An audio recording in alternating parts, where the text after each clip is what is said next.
We are here at MLG Anaheim 2013, and I'm with Conan Suppy Lou. It's Lou, right? I'm not crazy? Yeah. Okay. Want to make sure I said that right. And we're just going to talk a little bit about what you've been doing to prepare, how life's been going, you know, Dr. Phil style. Yeah. So how do you feel about the team moving closer to you? Has that been more of a bonding experience for you? Yeah, it's definitely really, really exciting because now I can visit them whenever I want. I've actually gone to the office several times, and it's really fun to see everybody so much more often. And also, we sometimes go and see movies. Like me, Jeff, and Anna have gone to see several movies together already. It's really fun. It's like a really good bonding experience. How do you feel about team practice going now that everyone's closer to you? I know it's not all in the same house, I guess, but how's that going? Even though we're not going to be all in the same house, I think there's going to be more practice together because I feel like once we start getting closer, we're just going to naturally want to start playing with each other more. And I think that's going to be really good for the team, and we're all going to improve as a result. So now that you're preparing for this competition, what do you feel is the most prestigious and important competition for a StarCraft player to win? Sorry, what was that? We can wait till they're done. Calm down, League. This is StarCraft. Through all of the StarCraft competitions, what do you feel is the most important competition for a player to win? What's the most prestigious? I think the most prestigious right now would probably be WCS, just because there's a lot of there's a lot of pride in terms of if you win your region and then you go and play in the season finals, and then eventually you can play in like the year-long finals. I think that's definitely the most prestigious tournament, but that's not to say that MLG is like some like low tournament. This is also like it would be a huge win for anybody to win. What have you been doing to prepare for this MLG?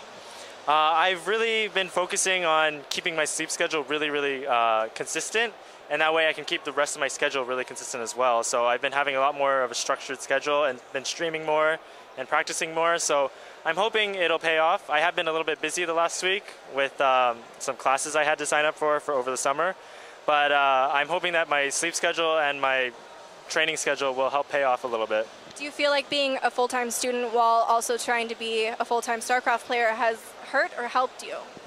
I think it does impose a pretty severe time limit, but it also makes me more motivated, I'd say, because every single practice, like minute, every hour is so much more valuable to me that I focus so much in each minute.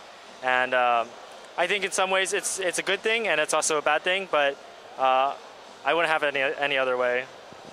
So excluding yourself, who do you see making top 3 right now? Top 3, well, definitely all the Koreans are people to look out for. I think one of the most likely people to make it is going to be Jaedong. He's been looking really strong recently. He got second place at DreamHack. So I think this is another tournament he can do really well in. And another person could be Muslim. He's been playing really well recently. He's always been a ladder warrior, really good in non-tournament play. And I think this might be the tournament where he'll finally be able to bring his practice into the tournament and be able to perform as well as he does on ladder. With this being the first season incorporating Heart of the Swarm, do you feel that the game's balanced yet?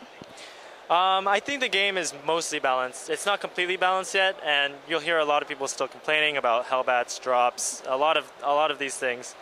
But I think overall the game is decently balanced. You see pretty much an even distribution of all the races at the top of the tournaments, and I think Blizzard's done a much better job of balancing Heart of the Swarm to make it a more exciting and dynamic game rather than Wings of Liberty, which kind of got stale and boring.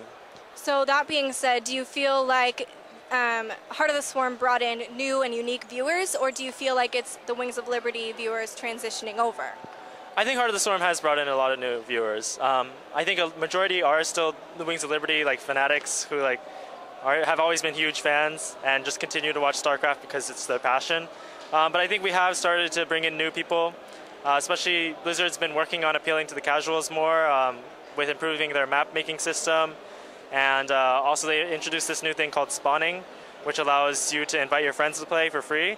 And I think these are really good initiatives to get new viewers to start playing StarCraft. I agree. I think the spawning is a big deal. With Koreans dominating North American events, do you feel that MLG should not include them in these kind of events, just so that the North Americans have a chance to play amongst themselves? I think it's still good to have the Koreans compete in these events because First of all, it means like the skill level of the tournament is higher, so we can aspire to do more. And also, everybody loves a foreigner versus Korean story, and like a battle between the foreigners and the Koreans. But that said, I also think that some region-locked tournaments would be really necessary to help grow the American scene. One tournament, I'm not sure if you know about it, but Shoutcraft America was Americans only. I thought that was very, very beneficial for the scene. It was only Americans or North Americans. And I think having a good mixture of the two is beneficial for the scene. Okay, thank you. And I know a lot of people have made it possible for you to be here today. So any shout outs you'd like to give? Yeah, first of all, shout out to Monster Energy. Big shout out to them. And then the rest of our sponsors for Evil Geniuses, Raid Call, Razer, Kingston HyperX, Astro, Jinx, and Need for Seed. Thanks for making it possible for me to be here. Thank you.